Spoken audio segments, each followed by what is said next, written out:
My name is Lei, and we're currently talking with Lance, my Kung Fu brother, and I wanted to talk about what you observe with Baji as a style, as a practice now. What do you think could be further improved in terms of teaching, in terms of training, and maybe some of your goals for what you hope to build in Seattle. So let's start with the first part. What do you observe in the Baji world at large? Well, it's interesting, you know, it's just, my default was, you know, when we were talking about how I came into it, Baji was always this like rarity, right? This thing, especially here in the States, right? So that's obviously my frame of reference is the United States. It was something when I started was completely unheard of. I mean, what? Is it Taiji? Yeah. Is it Bagua? What is that? You know, I mean, so, and as I mentioned before, that was the allure of it. But I mean, it was a pretty obscure style. And even when we were first learning, you know, it was even obscure to us because, you know, it was restricted to us because they felt that it was something that, you know, maybe shouldn't be offered to the common man. It should be held back and only given to certain people. And I understand that. I disagree with it, and I do understand it. I'm thinking of a specific thing in my mind. This is a slight aside. I'll try not to spend too much on it. But you know, Baji has, you know, a history or a reputation as being a dangerous, destructive, potentially lethal kind of style, right? Now, I think all the Chinese martial arts indulge in a lot of hyperbole, you know, but amongst the hyperbole of Chinese martial arts and all the magical thinking that you encounter, sure, Baji seemed to have a reputation of this very direct, explosive, and devastating kind of style. And I can understand maybe some of the reticence coming out of maybe Taiwan that just pass this on to their non-Chinese brethren or whatever, for whatever reason. Let me get into all the psychology of that. But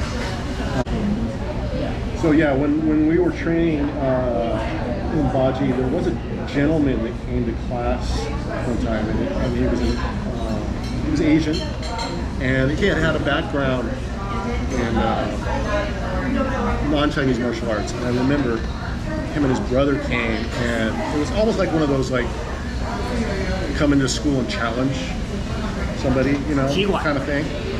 But I think he knew Shifu a bit, or somehow I don't remember exactly. But Shifu was almost kind of like, I won't say engendering it, but there was almost like this unspoken, like, yeah, this is okay, sure, go with this. So I got kind of picked to spar with this guy, you know. I mean, he was a big guy. My recollection was he was probably about 6'1". I mean, especially for an Asian guy, for a Chinese guy, I was like, wow, that guy's tall, he's big. And I think he had spent a lot of time doing Taekwondo. Okay. Was he a famous actor? Not that I know. I don't even remember his name. It's been so many years now. Because I heard there used to be challenge matches with another school. That it was a Chinese actor, and he had a school that was teaching Taekwondo. But he was Korean Chinese. Yeah. But I'm not sure if it's the same person. So. See, at that time, I had been studying Baji for a while. You know, all of us had been allowed, or a certain group of us had been allowed to study Baji. So I was focusing on my Baji, and so I ended up sparring with him, and you know, I ended up using the concepts that I was learning in Baji and just kind of driving into him. And he was, you know, fighting in a very typical Taekwondo style. And my recollection is that, you know, I took some kicks, but I basically put him on his ass. And he came away from that with, you could see, a certain realization on his face. And then, you know, the next week he was there as a student. And not only did he become a student, he decided that he was going to be 150% in. So he ended up becoming Shifu's assistant in his business, which was an engineering business, like basically being like this kind of closed door student. Okay. Right? He'd show up at his house every morning early. That's a big, that's a 180 turn. Relatively quickly, okay, he kind of got into this thing where he was showing up at Shifu's house, training with him, and then going to work with him after that. Okay. And really ingratiating into that world. Yeah. Okay. And he got good really fast. Plus, he was a big guy. So he got powerful fast. And I remember him seeing him do Bajiquan, right? Long spear. And I was like, damn, that guy's spear is good. Powerful. I think his name was Mike. Now that I think about it, it's Mike. He had a twin brother too, but his brother didn't get it. His brother wasn't interested. And so anyway, the story goes that he got strong, he got powerful, he got very good at Baji and spear very quickly, and he did that by basically being a inner door kind of training every day at his house. And something happened. I mean, he was already a bit of an aggressive guy and a bit of a mean guy. But anyway, long story short, he ended up beating somebody pretty badly to the point where he was arrested and thrown in jail. And so I think that was like one of those lessons or caveats to Shifu about character and maybe a vetting process. Martial arts and who you show this to, and so anyway. But that's all aside. So the main thing you're asking is about my impression of Baji now. So I'm always surprised at how much it is now more present. Part of that is the social media world we're in. But I mean, for the longest time, it was just not there. And even now in the United States, it's still somewhat rare. But I mean, I'm aware of more of it, of course. But I think the amount of it I see around the world now. Like I've been spending the last couple of summers in Europe, and the amount of Baji that's in Europe is always a little surprising. And I know that's because of the Wu family. Wu Yangzi has been over there several times over the years and whatnot, and it's taken root over there in the countries of Italy and France, Germany. And then I'm constantly finding little branches here and there. There's certain branches of Wutan that I never heard of that pop up. There's a Wutan branch. I have 2 schools in Switzerland that I'm aware of, and I've had some dialogue with them. Of course, there's Paulo in Denmark, who's been over there for years. Which I've met and know. He's a great guy. And I Shout out to Paulo. Highly recommend, if you're in Copenhagen, to look him up. So yeah, the state of Baji today is much more visible than it used to be, and more of the different family styles or branches are available.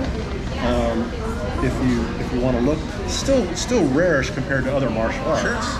It's not like Shaolin and Tai Chi. or to any of the other martial arts, but much more prevalent.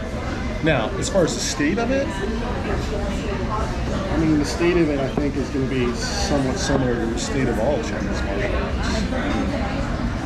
There's been kind of a de-evolution, I would say, of Chinese martial arts ever since the demise of Cold Steel.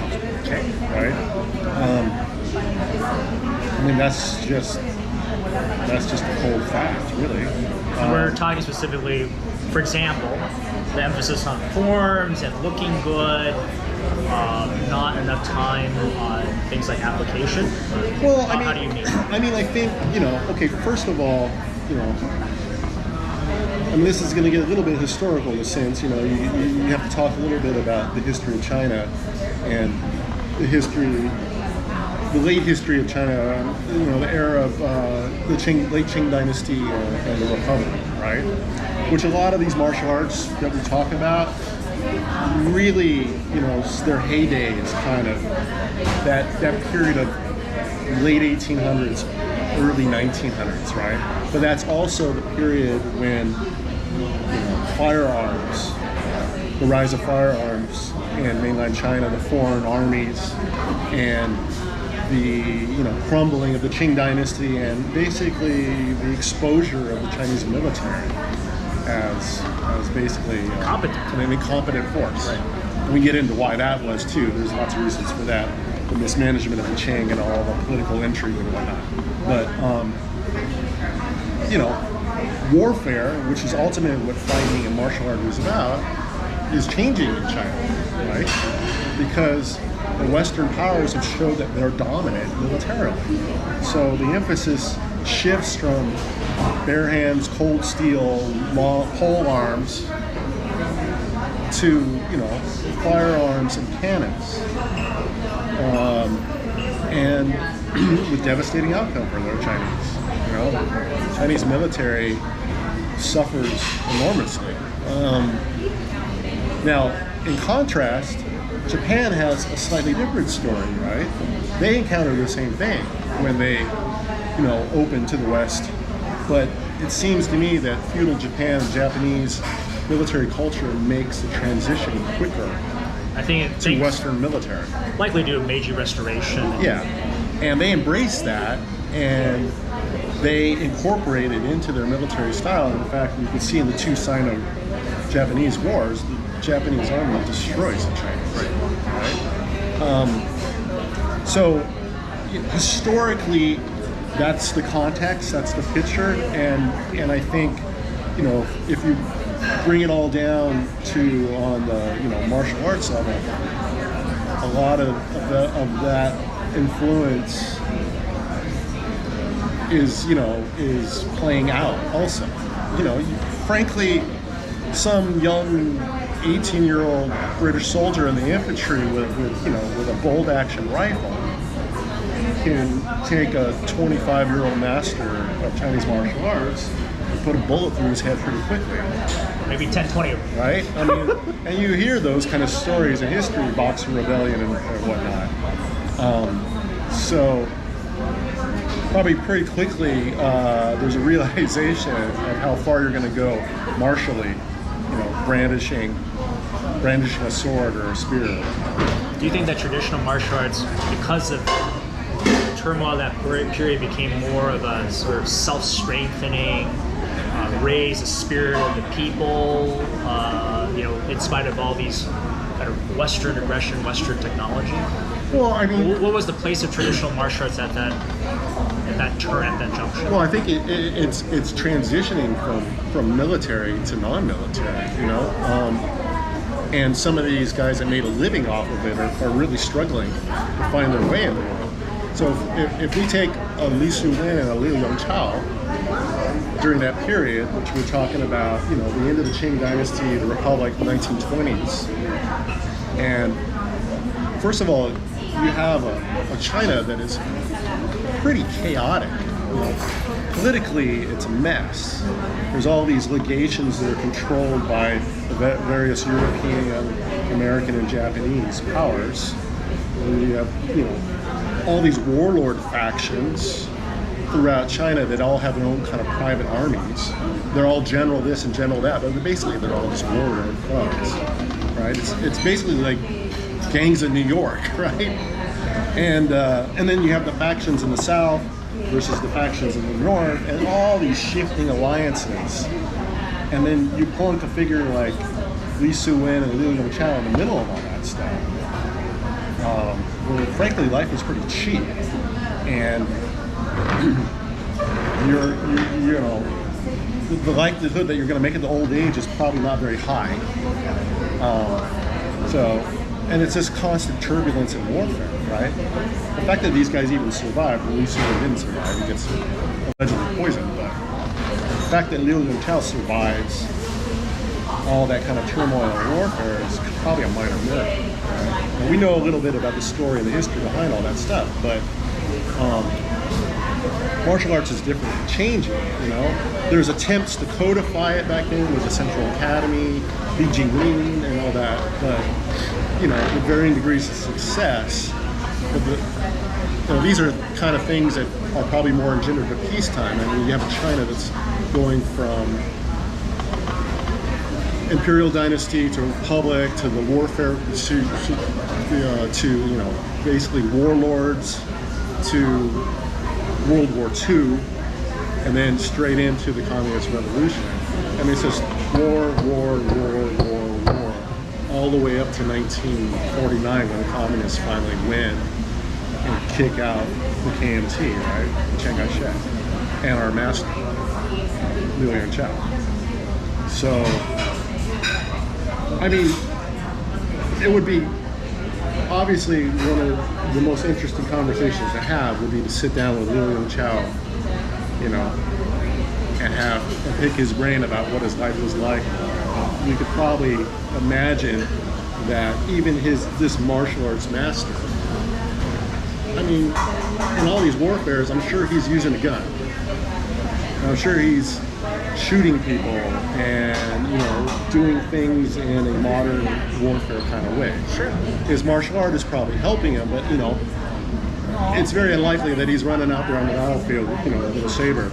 Or a big spear. I'll take you all, you know, or a long spear, right?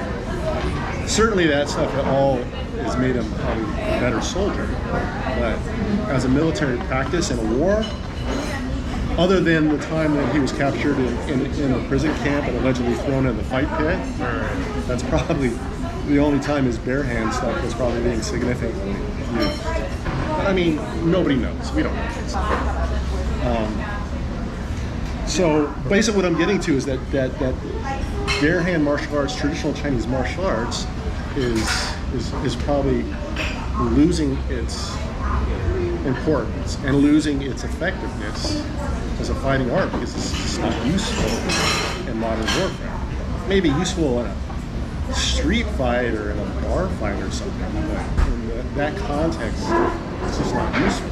In fact, these warlords were bringing in European advisors, you know, Germans and Japanese advisors to, you know, basically train their armies. I mean, the fact that Li Suwen was brought in also to kind of help advise here and there is a testament to probably his skill and his reputation. But in general, the armies were being trained in modern warfare. They weren't being trained in, you know, okay, we're going to go out and we're going to do the double saber form now, guys. So, unfortunately, that's the content. It's not just Baji. I think it's all the Chinese martial arts. And then, you know, Chinese martial arts starts to evolve, right? I mean, and it goes in ways that are non-martial that, ironically, become more successful. It's the most successful Chinese martial art. Style-wise? Yeah. Tai Chi. Yeah, of course. Tai Chi is immensely successful. It's all over the world. It's well known to everybody. Is it martial? Not for the most part, not that one style. It's mostly viewed as something for health. Does it have a martial background? Absolutely. Absolutely. But it is the most successful Chinese martial art. You know? And I would put that on the whole continuum of Chinese martial arts, I put that on one end of the spectrum, right? Maybe as a pure fighting style that's still present today in Chinese martial art, I probably would put Swai Jiao on the other end of the spectrum. Right? And then all the others in between. And we could argue over where all that is, but those would be the two poles in my mind, right?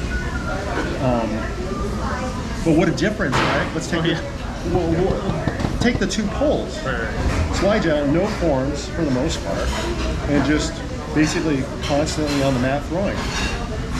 You know, a handful of set techniques, some basic training stuff here and there, but basically, you know, all mat work. What's that like? Focus on partner training. What's that close to now? That's close to Brazilian Jiu-Jitsu. Right. Or Judo, right? Tai Chi is completely, you know, different. We just talked about it. It's not martial at all. It's just a form. And it's been, for the most part, emptied of martial content. The focus is on breathing and slow movement, right? So Where's Baji in that context? Don't know. There's maybe some Baji that's probably closer to Tai Chi. There's probably some Baji that's closer to swimming. That brings up the question now of what do we do with it? Right. You know, what do we want to do with this Baji?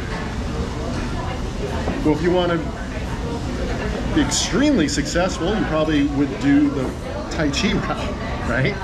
Get new gear, get pretty costumes. And in fact, you know, human beings being human beings and capitalism and whatnot and all that, you know, the old Chinese masters kind of, especially the people that developed Tai Chi, realized that a long time ago. Hey, you know what? There's money to be made here. This, you know, forget about all that hitting and punching stuff. We're starving here. There's money to be made here by doing this. Right? Pushing an image. And that's, you know, a driver. Sure. You know, I don't need to now use my Tai Chi in a way that preserves my life. Right? Or I don't need to use my Tai Chi as a bodyguard or a soldier. I can now use it for something that, you know, brings money into my wallet. So that's a driver. And in fact, a lot of the martial arts, as they undergo a diaspora around the world, a lot of the Chinese martial arts go to that way, to a certain extent. I mean, I've had friends over the years with similar backgrounds and all that, and they go to open a martial arts school, a brick and mortar martial arts school. And in fact, Shifu did at one time too. It is nearly impossible to run a brick and mortar martial arts school without having a significant student body of kids, of teaching small kids, because that's going to be your most popular base. Sure. And that's where you're going to, frankly, make your money from.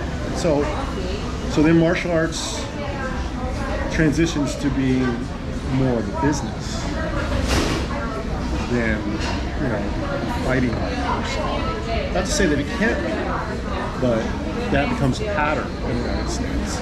So against that backdrop, you have a couple strange fellows, you know, that go, hey, I want to learn this, or I've spent all these years learning this, you know, martial art Baji that is apparently, you know, has a martial usage background, is known for its particular, you know, fighting and destructiveness. And you want to propagate that? I mean, how do you do that?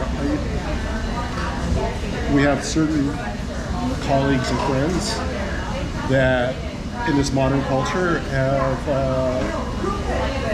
used the digital world, right, online, to propagate it. And that's been an interesting idea. And it's been, so it turns out it's been, in our social media age, a very successful way of approaching it. I was telling some people a long time ago that I think in the end, you know, the people that are teaching that way, their students will be the most prevalent students, because their reach is just, you know, it's impossible to reach more students, you know, than they can online. Sure. With you physically teaching in some geographic place. So, you know, then that's the traditional way of imparting knowledge, right? You're in a certain geography, you have a couple students, or a handful of students, and you show them.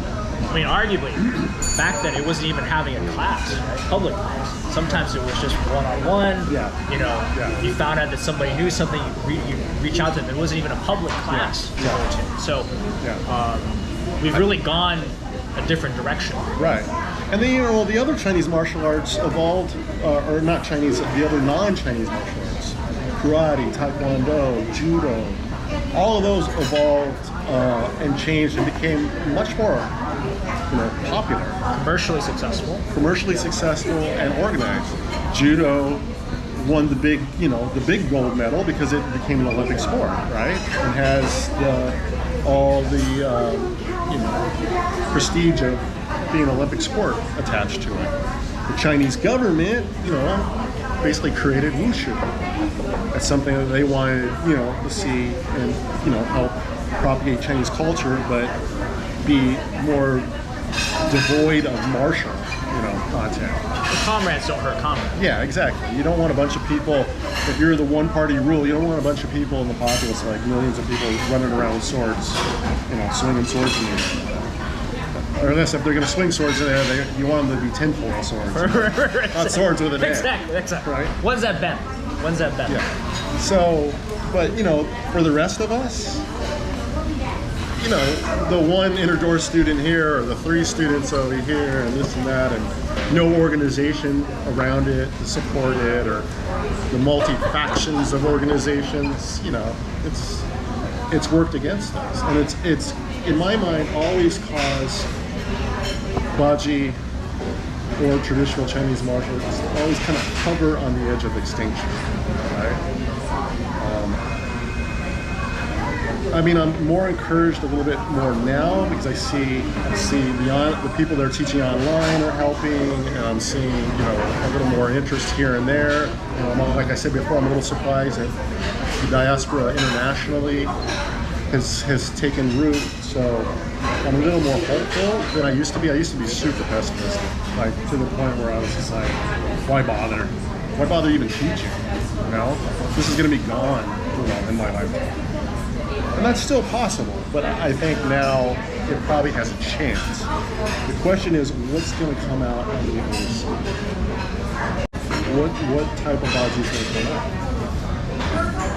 And that's why I was, in the last few years, trying to reach out to the roots, to the other styles, especially the Wu family, so visit, make contacts with some of those.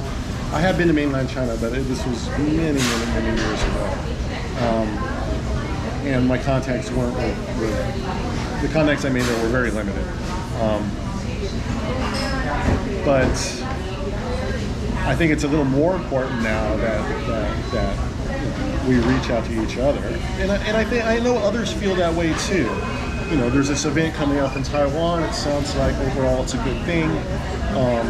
To try to bring everyone together and to organize. And I've always thought that too. I've always thought that we need to kind of organize a big tent where we get together periodically, semi-periodically, and just shake each other's hand, but exchange ideas, talk, and eat and laugh. And I hate to, we're going to do this interview in multiple parts because we're getting close to time. But I don't want to get the last word. I certainly want to ask you what you'd like to end with. But I think that if all of us spent less time talking about, what we feel Baji should be, and we just all got to meet up once and break bread with each other, and have a beer with each other. Yeah. I think a lot of our conflicts could probably be set aside. Probably. Once you get together with your rival, and you realize he's not such a bad guy, or Sure. But that being said, there's a lot. Amongst our teachers, there's a lot. We know these stories. There's a lot of rivalry that doesn't. You've been on the receiving end of a bunch of. Well, yeah.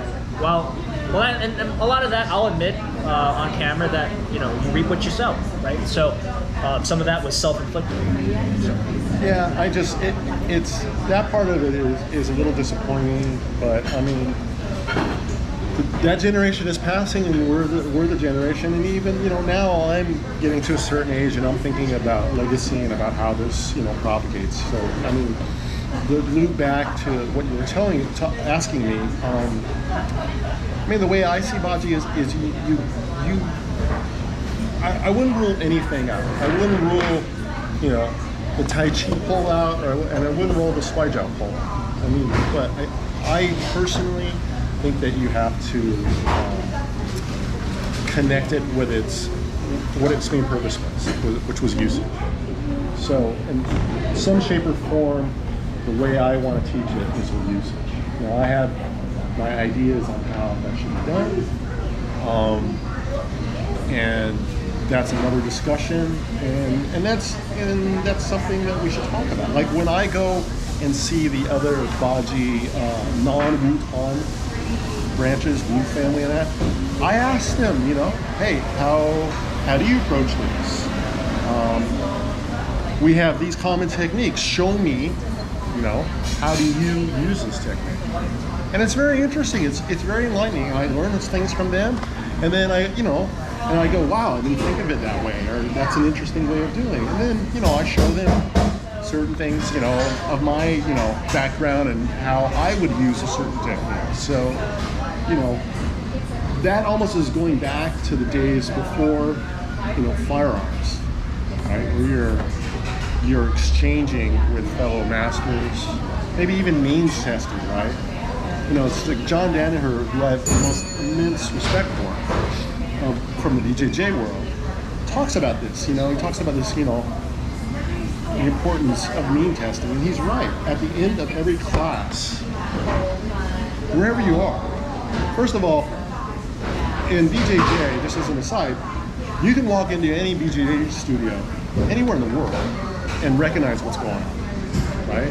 And there may be some slight differences here and there, but, and I have this experience in the BJJ world, but you can walk into another studio and you know what's going on, right? You're like, yeah, okay, they're working on that and this and that. And there's a curriculum, or somewhat of a curriculum, that you will instantly recognize. I also enjoy the fact that if you pay the mat fee, yeah, free to roll exactly. anytime. Sometimes in Chinese martial arts, it's like, I don't know who you are, so you can only get to sit, or you can't see our practice at all. Absolutely. That kind of open thing. mats and all that stuff. That's a beautiful tradition. Just to call out to my BJJ brothers, I want to steal so much from you guys. You guys, they have revolutionized martial arts. Obviously, they've revolutionized martial arts, and I think of the combative sports, could you tell me something that has had such a meteoric rise? Yeah.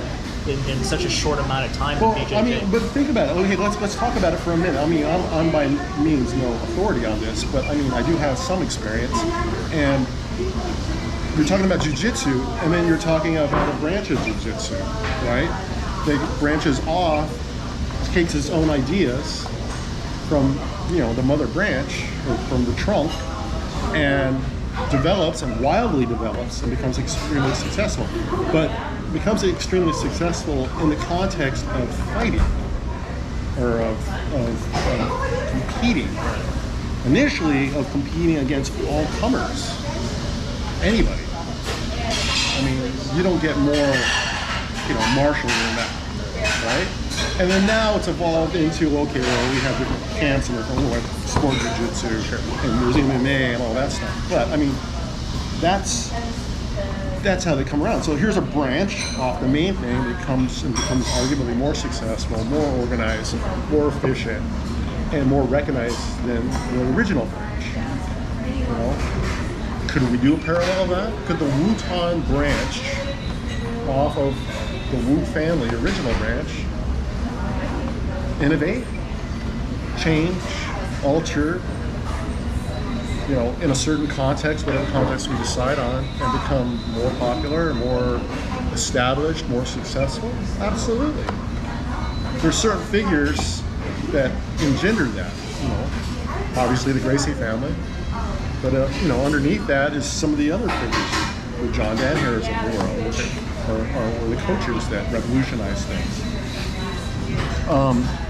But going back to something John said is, not only do you recognize in any dojo, any BJJ dojo, what's going on there, anywhere in the world, at the end of class, there's always a means test, right?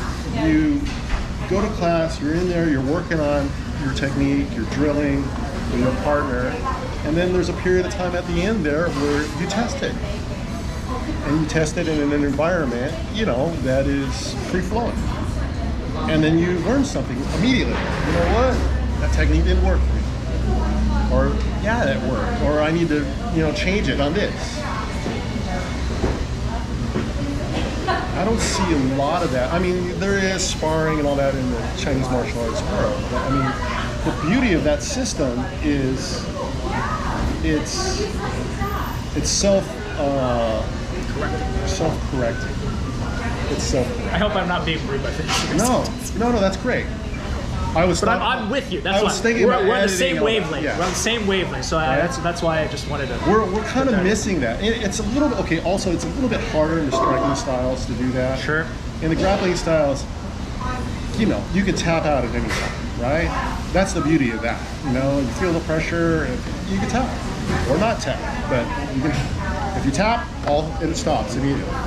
It's hard to tap when somebody's punching you in the face, right? You know, so it's definitely easier with grappling than it is with striking, but it's not impossible. But I think there has to be something like that, something maybe not exactly like that, but something close to that, in order for us to be successful. Or the other way is, like I said, then just forget about that and move closer toward Tai Chi.